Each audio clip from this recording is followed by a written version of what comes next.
It is Monday, rawmike.richards.com. After the excitement, and yes, of another Grey Cup that comes down to an improbable play, but it counts. Broadcasting live from the DKI studios in downtown Toronto, the Pacific Junction Hotel, 234 King Street East. Also this morning, aside from speaking of DKI, another new sponsor, what we're calling the Raw Mike Richards Last Call. How does it work? Well, who is it last call for? Who is on the line? There's a bunch of names. There's a bunch of teams out there. Dave and I will decide. Last call, and we'll announce our brand new sponsor at that time. Thrilled to do it. Part of the DKI family. As you know, very often when the CFL gets together for a championship game, it tends to be the best game of the day. Now, there were some engaging games to a degree, I guess, in the National Football League. Dave and I were talking before the show. It's just fun to watch the Rams. It's fun to watch the Saints. They played on the weekend, but no question, a crazy finish in the nation's capital here in Canada, in Ottawa, where the Argos are the Grey Cup champions.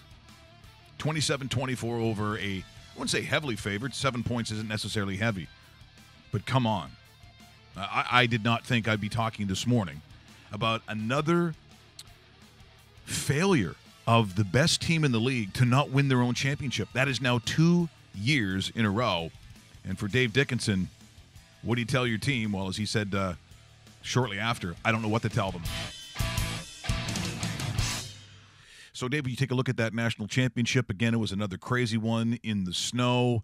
It probably had something to do with that fumble that comes all the way back. But when you think about it, when you're a team as good as Calgary has been over the last, well, I'm going to go back into the 90s even. So those great Doug Flutie teams that should have won at least 4 Grey Cups, maybe even 5. I look at those Henry Burris teams that even having a Western final in their own backyard, it would be Saskatchewan who would knock them off. And now you have a team that each and every year, it's almost embarrassing how much better they are than everybody else. I mean, and they run the whole season, and it's almost like, okay, so they're the best team in the league, but you're getting to the point now where you're saying, so what?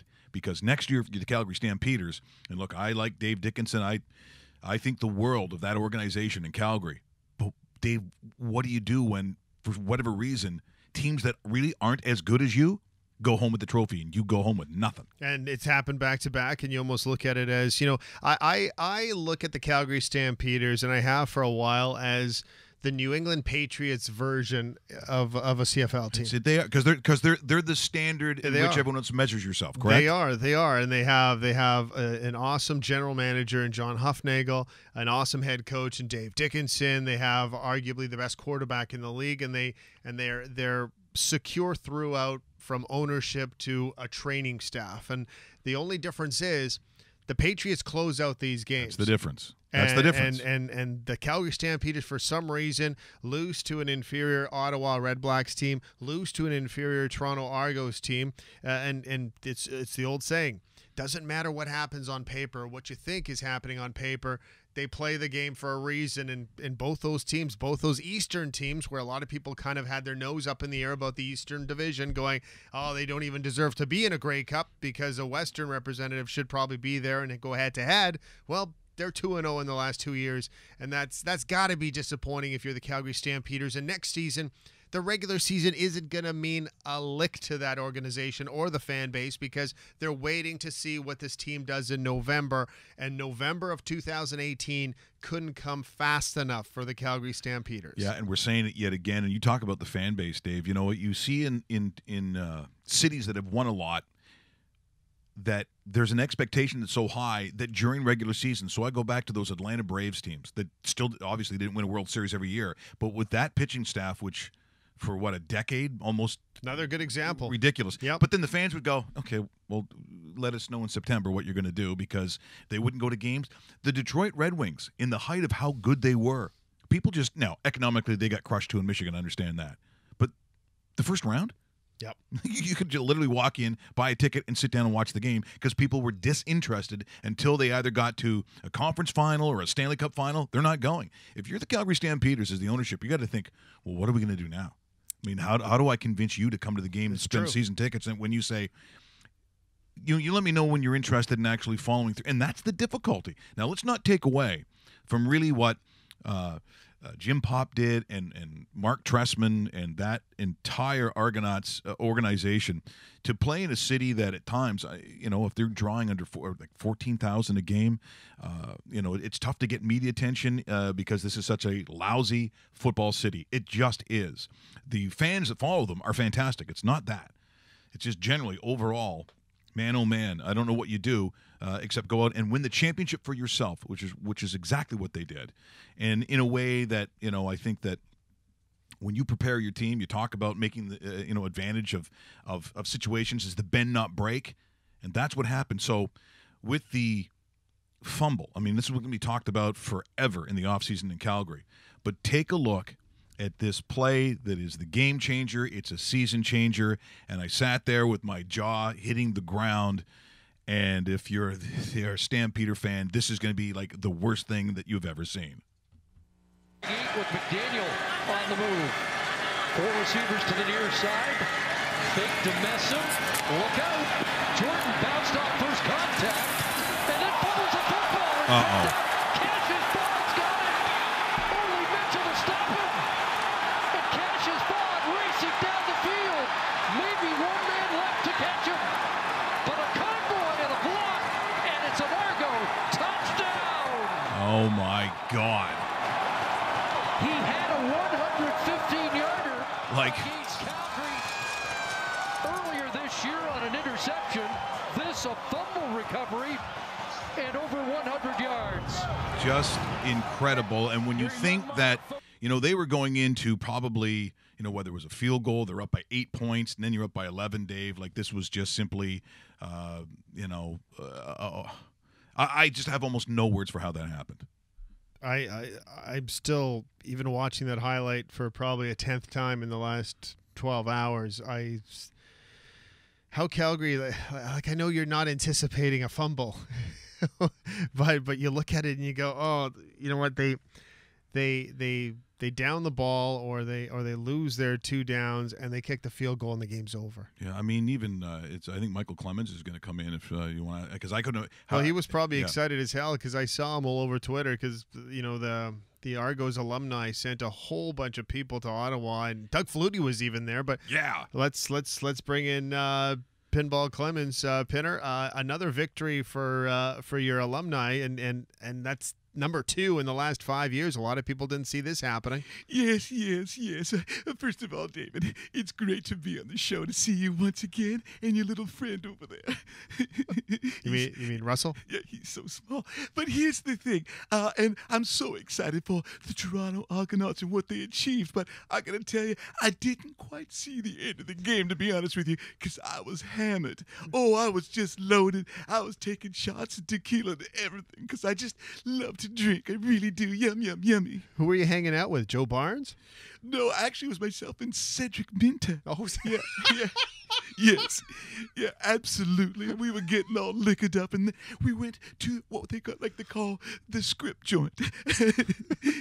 Let it rain, Dave. Let it rain. Yes. Now, if you're part of this Argos team in this year's version of it, would you guys have had this under control a little bit earlier than they actually did?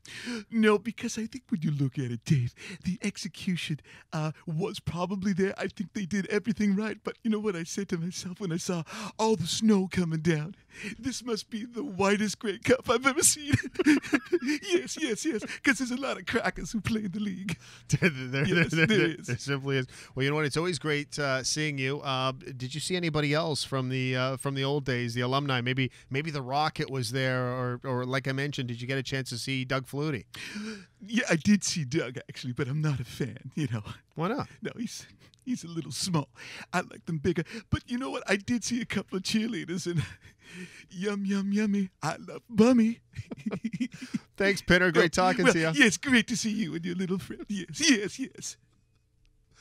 Mike Clemens Yeah. on the day after. Wasn't expecting that. No, I wasn't. No, really. But The Cedric Minner thing kind of threw me for a laugh because I haven't heard that name in years. Well, leave it to this show. No. Leave it to this show. You I find thought maybe he was going to throw a Conridge Holloway a reference. I tried to tease him into a Joe Barnes one, but They didn't go for it. Yeah. Well, not only was the fumble recovery something else, but look, you got to hand it to Ricky Ray. You know, we talk about where people fit in comparison to leagues. Not that they're the same or they have the same skill set, but you know the reverence you would have for somebody. So you know you've had an Anthony Calvillo, which you know depending on how you see him, is he a Tom Brady? Like you know, is he a Peyton Manning? Yeah, like I don't know, but of those two guys, I don't know because it's hard to do make those kinds of comparisons. It is because it was so great, but certainly if you're going in a conversation where there's a Tom Brady, there's a Manning, there's a Favre, there's a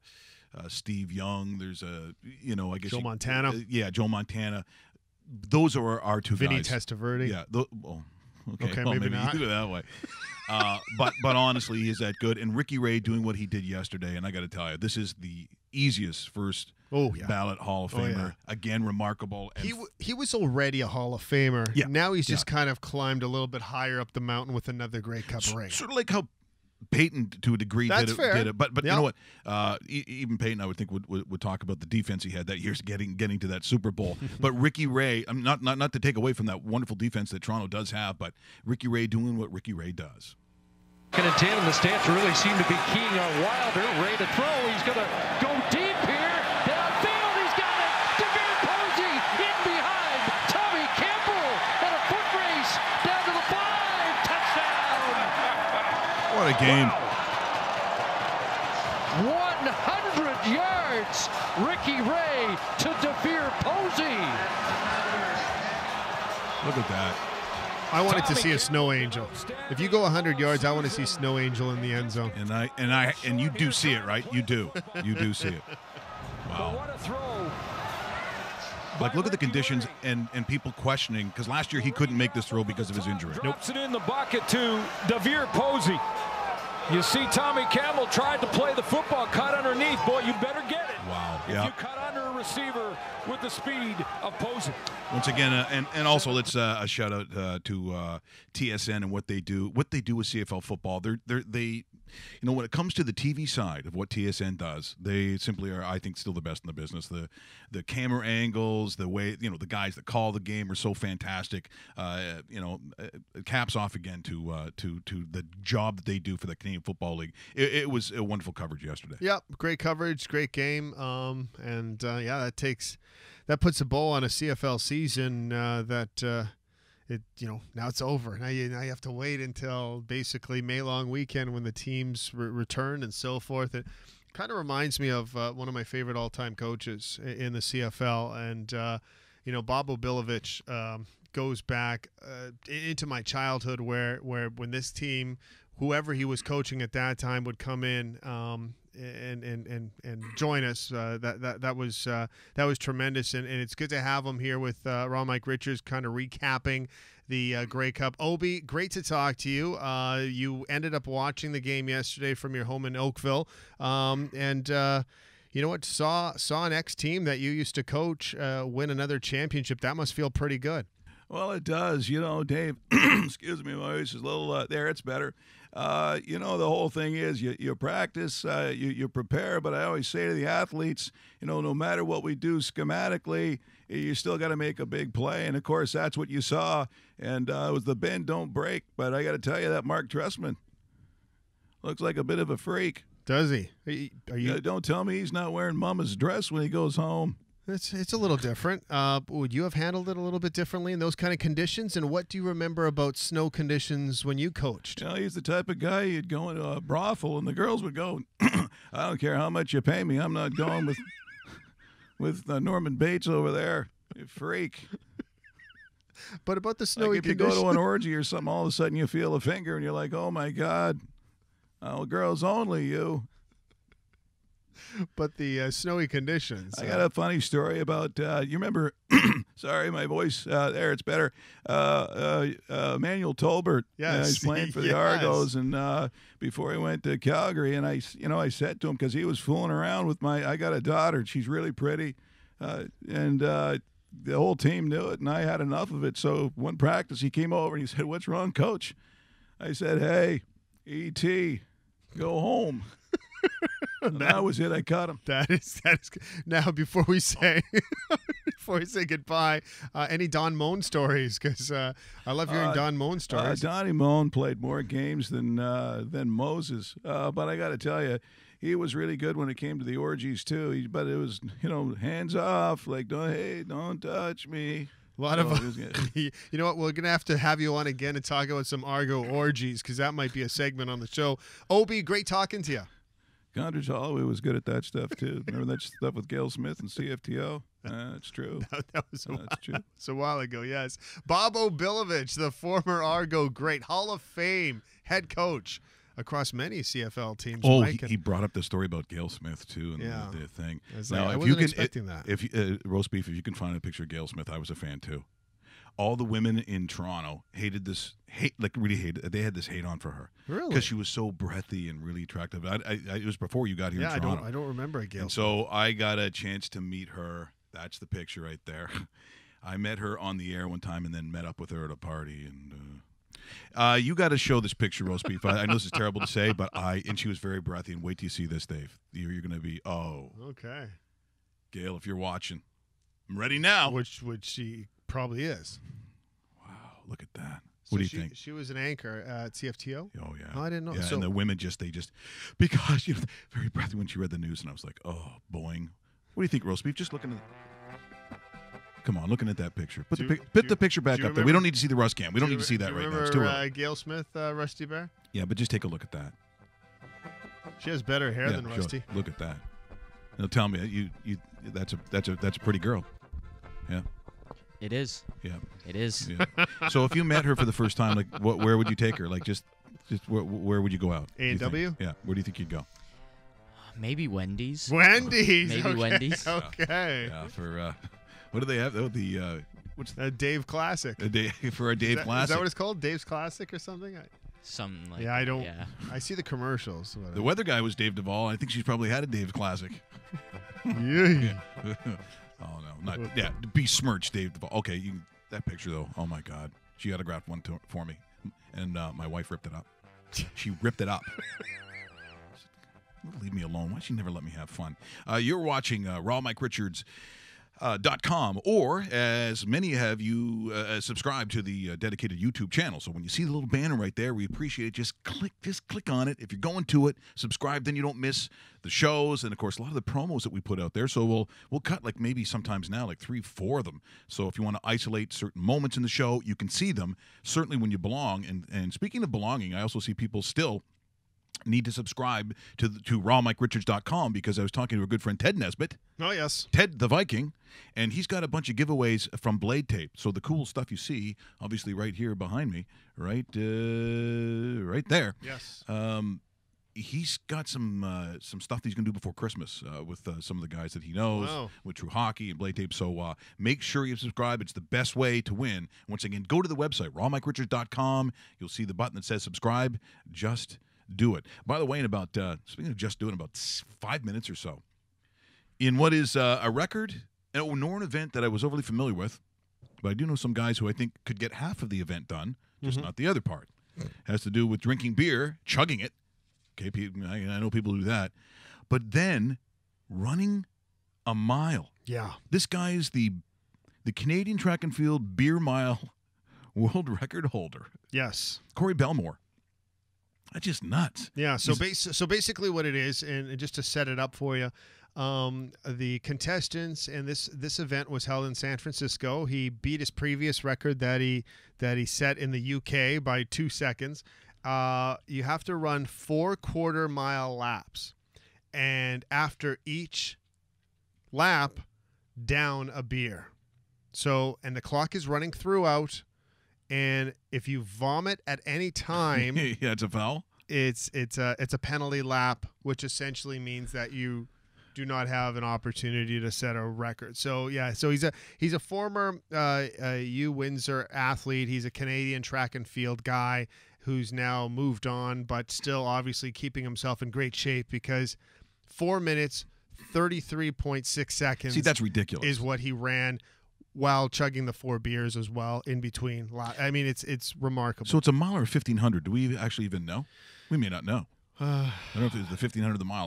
Whether that. I think it's the mile. I think it's the mile. Yeah. But how do you even look? Look, as much as I can drink, and pretty good at it. Yeah. But I'm not. I'm not a chugger. I don't.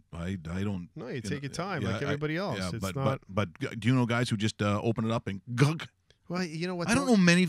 I have some friends, but most of them don't. Yeah, but you know what? My friends that do that or have done that, mind you, I haven't been to any of these parties in years. Is the kind of parties that bush parties, camping. Bush parties are awesome. Showing up, well, Western Canada's own. Oh yeah. Anytime you go to any kind of rock and roll country festival.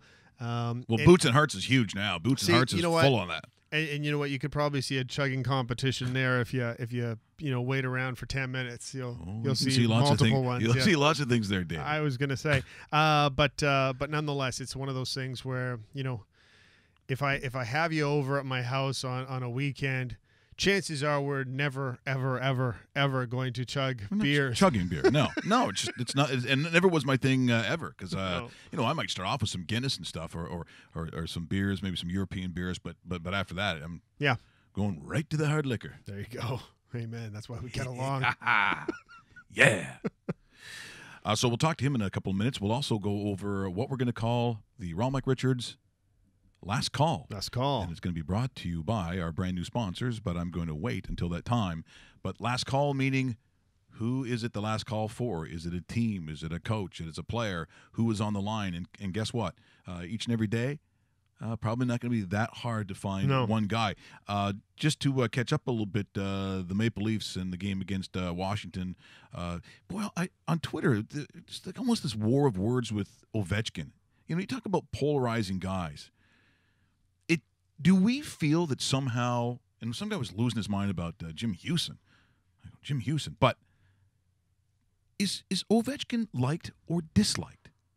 Is it 50-50, or is it more in the hate than it is love? Or do you have to be a Capitals fan to actually like Alexander Ovechkin? Because I don't have, again, that kind of hatred towards him. I think he's probably, of all those Russians that have come over, I'm not saying he's the most skilled because there's been a bunch of those guys. Sure there has, yeah. And people probably point their finger as to not winning a championship. Some of them put it on his shoulders and blame him. But there's almost this underlying thing that they feel that they don't like his cockiness or his arrogance / dirty player. Mm-hmm. Is he a dirty player? I think he may have been in his younger days. Lately, because he came into the NHL, very cocky, very brash, not really, fans weren't really overly used to this sort of thing. But I think he's kind of mellowed out, to tell you the honest truth, and I think he's become a pretty likable player to tell, to kind of, reference what he's done lately. And I'm not only talking about the Hockey Fights Cancer, which was just tremendous this weekend, and what he did for a guy named, I believe his last name was Louis. Was it Alex Louis? Alex Louis. Yeah, that was a good story. That was a massively awesome story of what this guy did through a broadcast and inviting him down, and he reads the lineup, he gives him equipment, he scores a goal, then he goes scores 2 more for him. I mean, it's just one of those things where it should put a smile on your face and make you feel good about what he's done for an entire family and the memories of what this guy will remember for the rest of his life. Looking for Corey, this record we talked about, the Canadian Corey Bellemore, yep. Track and field beer mile world record. Hello? Hi, I'm looking for Corey. It's Mike Richards calling from rawmikerichards.com.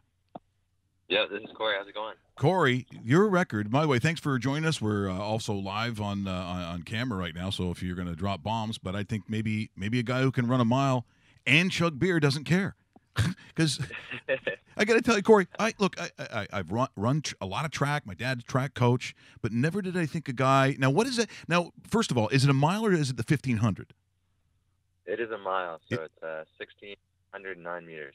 So, and you probably have it down to the meter because, quite honestly, you have to have two skills. Now, some of my friends might have the chugging down, but how fast do you got to drop that pint, that beer down, and like how much time does that take off? Like, are you still running, or do you stop and chug? How does that work? So you start with a 10-meter chug zone. So you start 10 meters back from the start line, and then you run.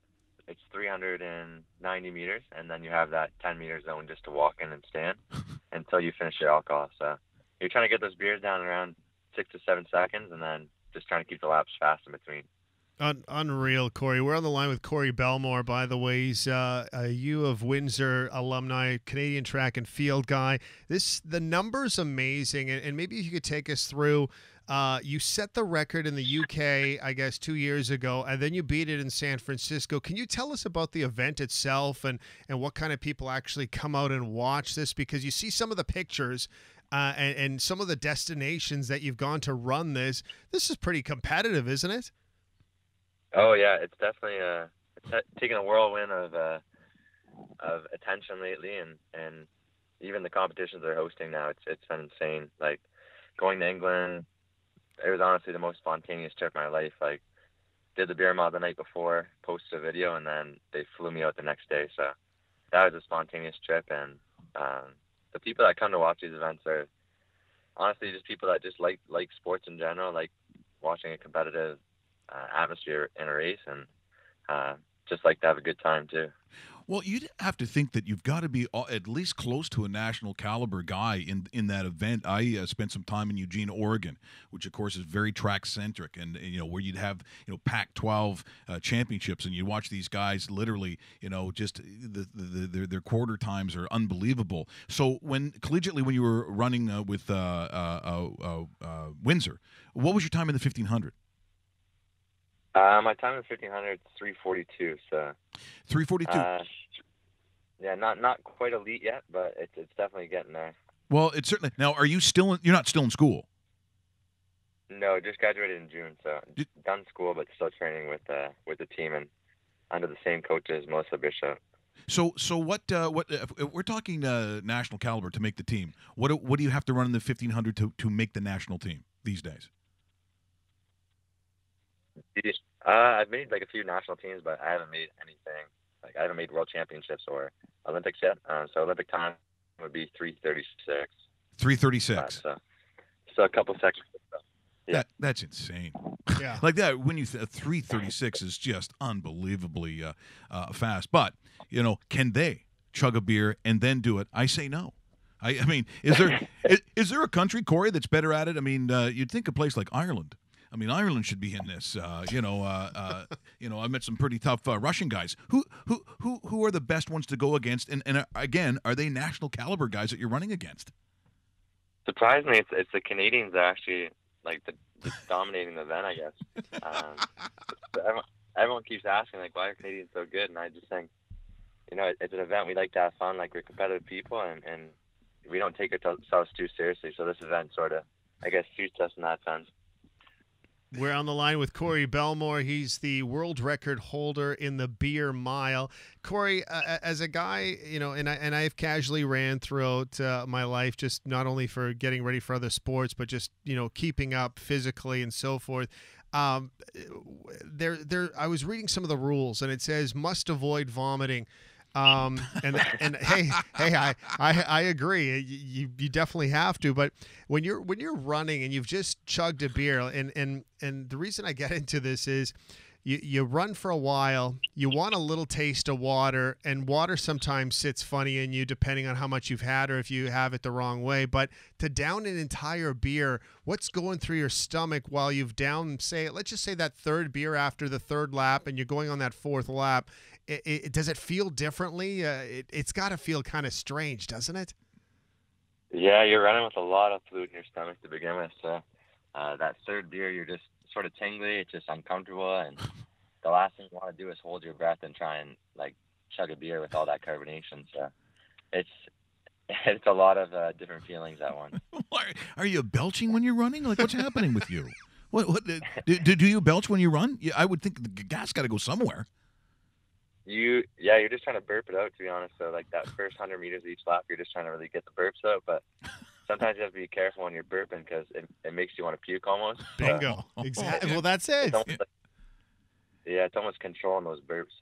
Now, do you have family in the crowd? Do you have parents going, Corey, this is not what we really planned, and we paid all this money for you to go to school. This is not what we want to see. What happens? That's what I was worried about at first, but everyone's been pretty good about it. They think it's a fun event, and they know at the end of the day, I'm still like a serious track athlete, so this is more my fun side little gig, I guess. No, it's pretty awesome, Corey, and congratulations. What type of beer is your favorite, not only for chugging, but maybe casually? Yeah, does everyone have to have the same beer? It has to be 5% and 355 milliliters, so as long as it fits in that, you can drink whatever you want. And what is your choice? Yeah. So my beer choice is Flying Monkeys beer out of Barrie, Ontario. Very nice. Flying Monkey. Nice shout out for them. I'm going to put this out today and put their name on me. Do they sponsor you or anything? They do, yes. I'm actually sponsored by them. Beautiful. After the last year. Well done. Well, it's just it's a great story. I said we're going to have to talk to Carolyn Pierce, who was the heptathlete out of England, and it's just Jessica Zelenka. We'll talk to her because if we could get those girls drinking and running. Oh. Yeah, Corey. Might change the game in the girls' event. Oh, yeah. Hey, Corey, great story. Now, where's your next event? When's the next event coming up? The next event is the Beer Mile World Classic in August next year. So, okay. Still time's away. And where is that located? That one is in Burnaby, BC. Burnaby, BC. Nice. Okay. Well, hey, you're on home turf. You got to bring it home again, right? Pressure, absolutely. Hey, Corey, best of luck. We'll talk to you. We'll talk to you before, maybe after or whatever. We'll get your take on how you feel, and let us know what you're doing with the track career too, because we love to keep abreast of what our guys are doing. So thanks so much for joining us this morning. It's been a real pleasure. Hey, thanks a lot for having me.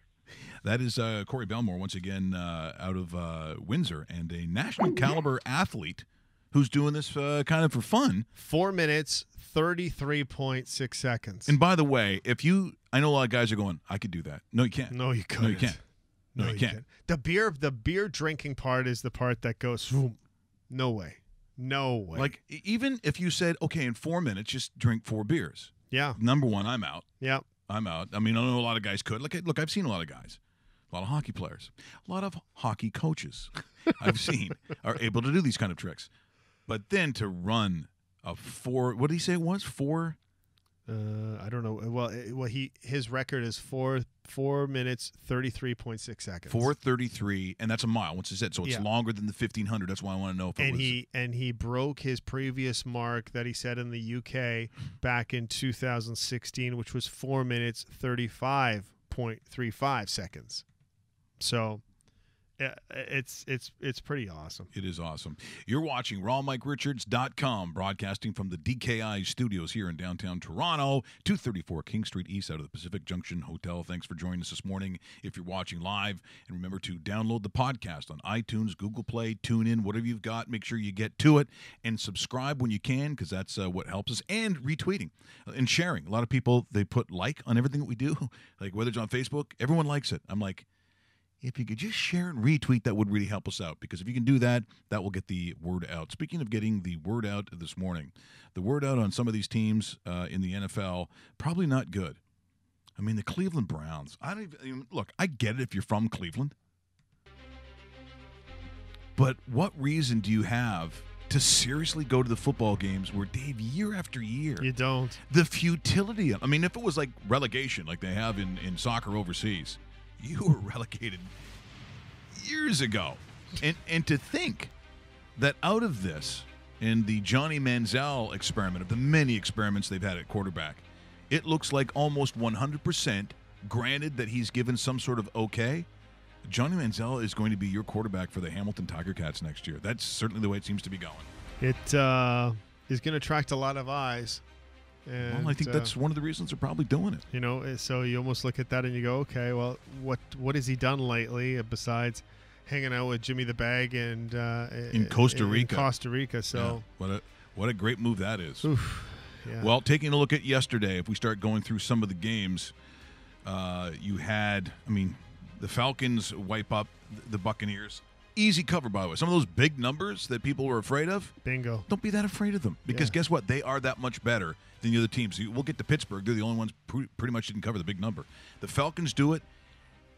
Do we have faith in them yet? Do we think, it's 7-4, the NFC obviously this year is so much better than the AFC, which is almost weird. But the Falcons at this point, can they go to a conference championship, do you think? I don't think they can. And the reason I don't think they can, because I don't think they're going to win the division, because the Saints are going to win that division. I don't even think they're the second best team in that division, because I think Carolina might be the second best team in that division. So you got Carolina, and you have New Orleans in your own division. You have the Eagles that might be the pride of the entire conference, the Minnesota Vikings, who are better than you, and the Los Angeles Rams. So I look at that saying it's going to be tough to even make the postseason because in that division itself, you might have to send 3 teams.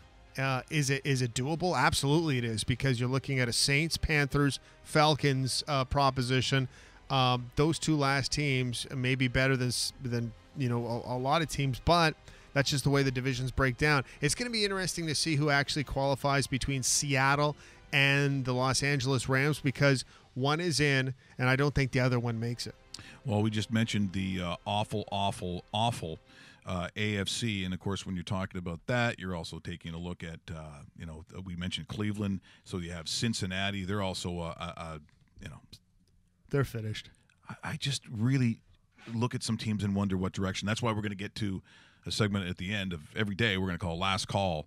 But the Browns lose to the Bengals 30-16. Even the Titans game, the Titans-Colts, aside from us gambling on it, why would you watch it? I wouldn't watch it. Because that's just terrible stuff. The only reason you sit there and you watch a Titans game is because you hope that Marcus Mariota turns into what he was in his rookie season, because he's kind of had a slow second season, but I think this is just a little bit of a bump in the road, and he'll be back on track. With the Jaguars losing and embarrassing themselves in Arizona yesterday, which was a little bit of a dud of a game, Tennessee Titans are now tied with the Jacksonville Jaguars for first place in that South Division. So one of those teams are in, and the other one, should be a wild card, but we'll have to see. The Bills, if they didn't try that ridiculous Peterman experiment, they go in, they beat the Chiefs, who are completely lost. I don't know. Maybe is it last call for Andy Reid? I don't know. But the Chiefs lose 16-10 to the Buffalo Bills. Now, Tyrod Taylor plays, but that's why I think it makes that move all the more insane last week, Dave, that they would even attempt putting in – he's not their future. It's not like it's Patrick Mahomes, right? And by the way, if you're Kansas City – there's your quarterback next year. Maybe next week. What are you waiting for? I don't know. I seriously – it reminds me of the way that I guess remember Jake the Snake in Denver. Yep, Plummer. And they moved him out, and they oh God, what's his name came in?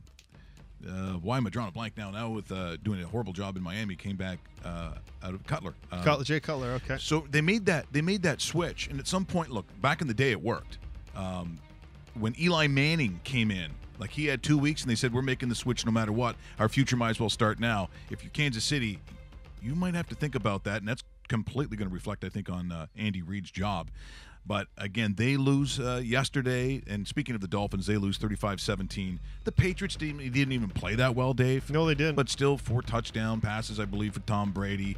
35-17, that game was just a walk for them. Because I truly believe that they probably are favorites to win the Super Bowl this year. I don't see why not. Yeah, number cover, too, by the way, because that number closed at 17. In some books, 17.5. So, you know what? The beat goes on for the New England Patriots, and they have a couple tough games coming up. Next weekend should be interesting, too, because it's the Patriots-Buffalo Bills. The Panthers farted around for most of that game. They just looked like they weren't trying at times. The Jets, 4-7, so maybe if they keep losing, there's something there for the home fans who don't want to see them win. You're hoping. Jets are making everything a little more interesting, so I don't think this Jets team is going to be winning anything outright. Next week, the Chiefs have the Jets. Darrelle Revis actually will make his first start for the Chiefs, playing his old team. That should be a little bit of a storyline going into the weekend. But it's the Jets have not gone down without a fight, which is nice to see in a team. But maybe the wrong time to do it. Well, at least they're showing something. They'll always tell you, even when you pare the team down, even when you're going to sort of have a rebuild, make sure there's still something there to go to. If you've scalped it down so badly and the guys don't want to be there, then you really have absolutely nothing. It's a little bit of a trick to sit there and, quote-unquote, tank a season and still have something left. They might want to call Shanahan or any of the others at Maple Leaf Sports and Entertainment, because I think they've done a magnificent job of how that transition happens. You mentioned that the Eagles, they now go to 10-1, 31-3 over the Bears. And some people thought this game would be close. I don't know why, Dave, because I thought that was one of the easier games on the board. Yeah, I thought. I thought it was too, and that's why I had Eagles first half money, giving away 7.5 points. I thought that wasn't a big deal. I probably should have doubled up and said game as well, but yeah, a lot of double-digit favorites came through just like we thought they would, and even some of the other ones that were flirting with double digits took care of it as well. So, I didn't think the Seahawks game was that difficult, really. No, I don't think so either. The only thing I saw in the Seahawks game was I knew this number would be under the total, and I bet that on Inside the Lines on Sunday morning because the total was at 45, and I was thinking, you know what? These two teams are going to have a hard time scoring, and I know one of them may not score at all. That's so, right. When I walked into the second quarter and started watching more of the game, seeing nice 0-0s up on the board in the second quarter felt pretty good, and they ended up winning that bet. The one team that, and again, when we get to evaluations of last call, I think there's a criteria, and I'll go over it before we also mention a brand new sponsor that we're thrilled with, is pretty much what you have and what you had, and what have you, in your cycle of where you are as a franchise. Are you, you can lose if you know that you're moving forward. I mean, you can see progression, but I'll be honest, some of these teams are just underperforming. The Raiders have had a lost season. They beat Denver yesterday, but who can't really beat Denver? But 21-14, I don't think they should be doing a lot of bragging about that, to be honest. No, and it was kind of embarrassing off the hop, too, because Talib and Crabtree were ejected in this game for fighting. It's a sideline pattern that they just kept on going down the sidelines and out of bounds, and some helmets were thrown off, and all of a sudden they were both ejected from the game. And major players on this team too, because you're looking at a primary receiver and the best corner on the Broncos leaving the game. So but you know what, that's the way it was. These two teams knew a lot about each other, and these two individuals have went back and forth for the last 5-6 years. You have a Monday Night Football game, and again, some of it's starting to slide back. We had a couple of good Thursday games. Yep. Not no more. That is brutal. You've got the Thursday, Texans and the Ravens. Yeah, Texans-Ravens tonight on Monday Night Football. Next Thursday, it's Washington and Dallas, so there's a little bit of tradition there between those two teams within the division. And the Monday night game is actually kind of a dud, too. It's the Steelers and Bengals on Monday night of next week. The Philadelphia-Seattle Sunday night game next week is pretty decent, but is Pittsburgh ever going to play to their potential that you can understand what they do? They're the only ones who didn't cover, and I look at what they did. Hundley and that Green Bay Packer offense on the road put up 28 points on your team. Yeah, that's the game that I don't get. And could have actually won that game too. So you got to be scratching your head. The Steelers have had so many lemons in their own building, even going back a couple weeks ago where the Chicago Bears beat them. I don't see the Steelers as a legitimate threat in that conference, let alone they'll win the division because they don't really have any competition right now. But they are outclassed completely by a Patriots team, and I'll go as far as saying if they have to travel to Jacksonville wins that game. I don't think the Steelers win that game. I don't even disagree. Maybe Ben needs to get back on the motorcycle again. Maybe he was better when he was doing weird stuff. Remember with no helmet, yeah. No helmet. Yeah, that's smart. Spleen splintering, going to university and doing weird stuff. Maybe he needs to get back into that. Yeah, it's maybe. Like Tiger Woods. Tiger Woods was never as good as when he was cheating with 27 women. All those hostesses from, what was it, Denny's? Yeah. And I mean, back in the day, I think going after the waitress thing's not bad. Oh, by the way, the Argos have just landed, and I've been going back and forth with their PR director. We were trying to get some of the Argos on this broadcast today, and I'm just watching in my monitor here on CP24. They literally haven't walked off the plane yet, so unfortunately, we will not be getting anybody today. Well, and look, these things, and trust me, these guys are fried. These guys are tired. Hey, Henry Burris' voice was stripped before the broadcast started. You noticed that too, Oh, eh? yeah. It was Yeah, hilarious. I've seen that once or twice. They go, maybe he's doing a lot of talking. Oh, yeah. He's doing a lot of talking. There's other stuff going on, too. Fun stuff. I don't blame. At least he shows up even like that and still keeps going on. That's true. He's one of my favorites, Henry Burris. One of my favorite moments was, when they were actually, he does the hashtag on this all the time on Facebook, and when he says stuff, hashtag shove it. Oh, does he? Well, when TSN was sitting there saying, well, probably Henry doesn't have what it takes to win a championship, or Henry this, Henry did that. He was on the sidelines. He's talking to, was it Matthew Shinetti? And by the way, those guys from TSN, they can shove it. And then he shows up on TSN yesterday at the broadcast. Fair enough. You got to love that. Smiling away. He's one of my favorites. Speaking of that schedule next week, Dave, you have, and I think you might have mentioned it, the Vikings and the Falcons. Oh, yeah. Good game. That's a playoff game to me. Yep. Week number 13, by the way, next week. Patriots, Bills. Wonder what that number is going to look like. Probably could be a big fat one. You're thinking close to double digits in that one. 9 or 10. Yeah, I think it's a 9.5 for me. For the 49ers and the Bears, who cares? You've got the Packers and the Bucks. I don't care. The Battle of the Bays. Yep. You've got the Texans and the Titans. Boy, there's excitement right there. The Dolphins and the Broncos. Yes. This could be drinking week. Carolina, Panthers Saints is pretty good. I'll take Panthers Saints any day. That's coming up. Oh, absolutely. That's yes. a late game. Chiefs, Jets. Oh, there's Jets fans just going, don't win this game. How do you not? They won't. Yeah, maybe it's going to look like that game in the CIS last week, the playoff game where Acadia lost to Western. What was the final score? 80-something to 3, something like that. 3. I'm thinking, number one, you get your backup because it's Western, so I'm always annoyed by them. But at some point, even if you're running the ball, right, you're trying not to do a face wash. Mm-hmm. But if the guys aren't tackling you, it's kind of tough to, what do you do, fall on the ground? Sorry, yeah. That is brutal. Lions and Ravens. At some point, I thought that might have been a good game. It clearly is not going to be. We mentioned the Browns, the Chargers, the Giants, and the Raiders. This is one of those garbage weeks. The Rams, I hope, fill in the Cardinals because Arizona is one of those teams that is completely annoying to me. I'd like to say that's going to happen, but we'll see. We'll see. It's in Arizona. The Rams should do it. The Rams kicked them in England 3-4 weeks ago, but Arizona plays much better at home than they do anywhere else.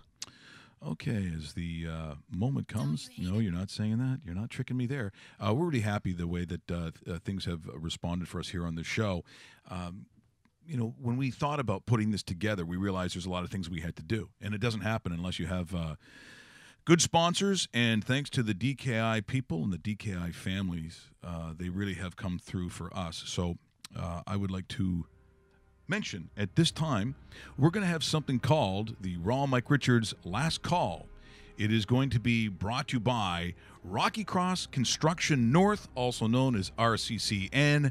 Our good friend Al, part of the DKI family, they've come ahead and they have now sponsored us. So yet another new sponsor for RawMikeRichards.com. Alan, we appreciate it. His lovely wife Maya, and of course Ryan Falwell, who we had out in Calgary at the casino, part of that. RCC North, DKI, Calgary Disaster Restoration, or as they like to say, disaster to done when you need us most. And I can tell you from meeting and spending significant time with them in Mexico, that's exactly what they do. We couldn't be happier to have them aboard. So they're going to have something that we will call Last Call, meaning, and here's the criteria, each and every day we look at those teams, players, organizations, those that we feel are going to be last call. And since we are at broadcasting the DKI studio located in the Pacific Junction Hotel right in the glassed-in bar. You got it. Dave, for you, well, who's on last call? Last call going out to the Kansas City Chiefs right now. Guys, this team was 5-0 to start the season, and a lot of people were thinking Alex Smith MVP, Andy Reid Coach of the Year, and finally a team to compete with the Patriots. Well, since that 5-0 start, they have melted down and are now 6-5. Their record right now is actually it looks good on them compared to what they've played lately, where you lose to the Giants in overtime and only kicked 3 field goals in a game 2 weeks ago. Yesterday, you lose to the Buffalo Bills, who were sliding and not even sure who was quarterbacking this team. And their schedule coming up, they face the Jets, Raiders, Chargers, Dolphins, and Broncos. What I'm saying right now, This last call team, if they don't do something fast, they will not only lose the division, but not make the postseason. And who would have thought that for the Kansas City Chiefs at the start of the year, considering what a great first month they had? For me, once again, brought to you by RCCN, a DKI company. Last call from me, got to be the New York Giants. There is so much wrong with this team, and I get if you're bottoming out, so then just go all the way and have a full-on tear down. You look at Ben McAdoo, who I think, quite frankly, probably isn't an NFL head coach. I just don't think he is. I don't think he has what it takes. If you've got Eli, if you've got some pieces, quite frankly, you got to decide if you're going to keep it as a bridge player for others to come there because it is Eli Manning, or you try to get something for him. But I think there are circumstances where you leave a guy in there so long that he becomes more valuable to the team that he's on than any other team that he could go to, because maybe he doesn't have the skill set that he once does. You're on that fine line. That's that Vince Carter territory, Dave. Sometimes we talk about Carey Price lately. Is he really worth what he's going to get on the other side, or is he worth more staying? Whatever it is, talking to the Mara family, a great family that owns this team,